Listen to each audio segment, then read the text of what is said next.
seakan-akan masih optimis untuk dapat keputusan ini berubah. Dan tentu mungkin ini akan banyak elemen masyarakat baik pendukung dan relawan baik dari 01 dan 03 akan coba melakukan demonstrasi dan unjuk rasa. Nah, bagaimana tanggapan dari Pak Anies melihat situasi ini? Terima kasih. Pak penegasan untuk Pak Anies dan juga Gus Muhaimin terkait dengan ajakan Pak Prabowo yang mengajak untuk kembali bersatu ya dengan digugatnya kata ini, apakah itu bisa diartikan menolak untuk bersatu atau seperti apa? Pak. Ya baik, saya jawab teknis hukum dulu. Jadi tentang kewenangan Mahkamah Konstitusi itu sudah melalui kajian yang panjang. Jadi ada pemikiran yang seperti itu, tapi itu tidak sepenuhnya benar. Karena sesungguhnya ketika Mahkamah Konstitusi dibentuk, itu adalah penjaga konstitusi kita. Dan sekarang ini konstitusi kita lagi bermasalah. Nah, masalah-masalah inilah yang kami sampaikan di Mahkamah Konstitusi, diikuti dengan fakta-fakta dan bukti-buktinya. Insya Allah atas kepercayaan dari Pak Anies dan Gus Muhaimin, kami akan menjalankan amanah ini sebaik mungkin dan menyelesaikannya secara terhormat. Terima kasih.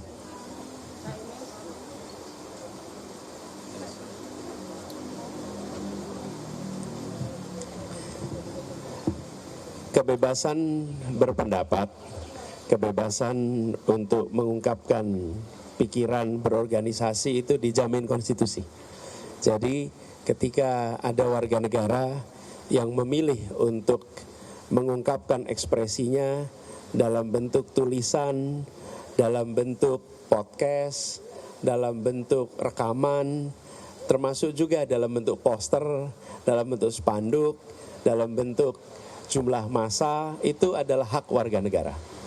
Dan hak warga negara ini harus dihormati karena itu bisa diungkapkan untuk isu apapun juga. Karena itu apabila kita menghormati konstitusi, menghormati prinsip bernegara kita, maka itu juga harus dihormati. Jadi pandangan saya terhadap ungkapan-ungkapan saat ini yang dilakukan di luar MK adalah hak konstitusional yang harus dihormati dan tidak boleh dihalangi. Ya. Kemudian terkait dengan undangan kita begini, pada prinsipnya kita menginginkan agar proses ini berjalan tuntas. Dari situ baru kemudian nanti kita lihat.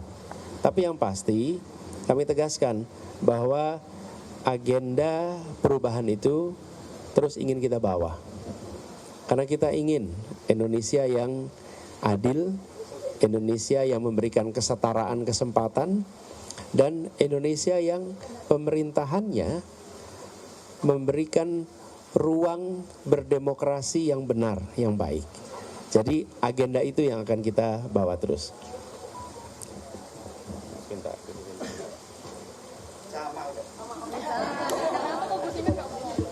Namanya juga sepasang ya.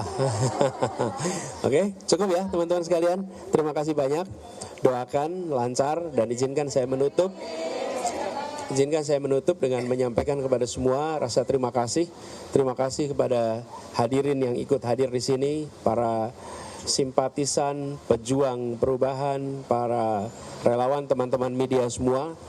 Dan kami ingin tegaskan bahwa kita berjuang melakukan perubahan, termasuk perubahan di dalam proses pemilihan itu sendiri, supaya kualitasnya bisa menjadi lebih baik. Dengan begitu insya Allah nanti generasi-generasi ke depan juga akan menyaksikan Indonesia yang lebih adil, termasuk di dalam proses demokrasi. Gitu ya. Terima kasih teman-teman. Assalamualaikum warahmatullahi wabarakatuh.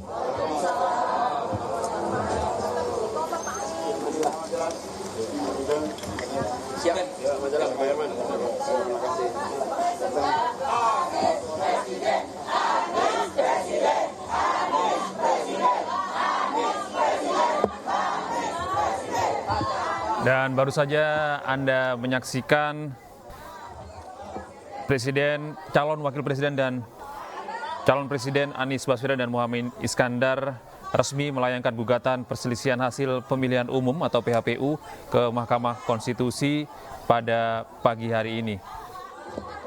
Dan Sebelumnya pemirsa, tim hukum nasional dari pasangan calon presiden, calon wakil presiden nomor urut 1 ini juga sudah hadir di gedung Mahkamah Konstitusi untuk mendaftarkan gugatannya atas dugaan kecurangan pemilu yang terjadi pada pemilu Capres dan Cawapres 2024 ini.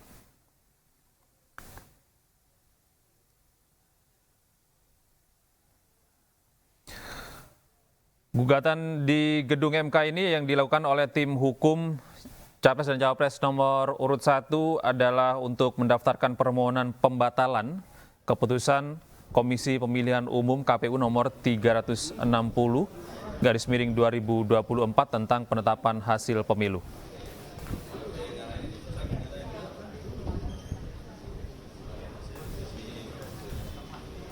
Ya, dan ini informasi terkini dari gedung Mahkamah Konstitusi, di mana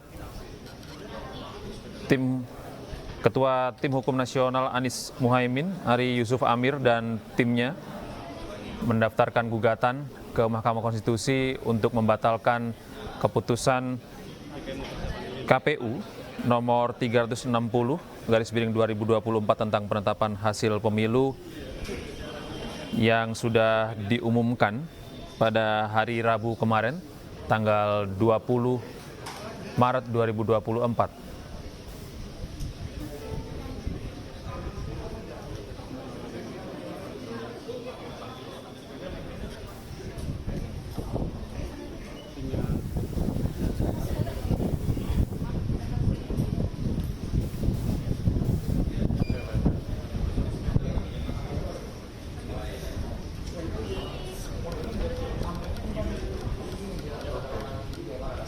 Ya, dan ini informasi terkini dari gedung Mahkamah Konstitusi, di mana tim hukum Amin mendaftarkan gugatannya di hadapan petugas dari Mahkamah Konstitusi. Gugatan ini sudah dilakukan pada pukul 8 pada pagi hari ini, pemirsa, dan sebelumnya baik Anies Baswedan maupun Muhaimin Iskandar juga sempat memberikan keterangan resmi di rumah pemenangan.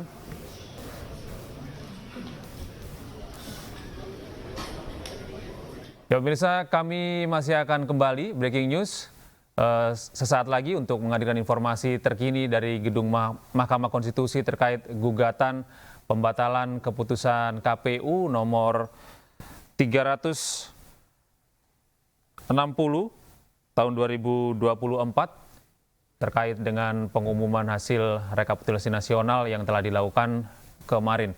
Dan Anda tetap bisa menyaksikan program iNews Today sesaat lagi, dan kami nantikan informasi breaking news hanya di iNews TV.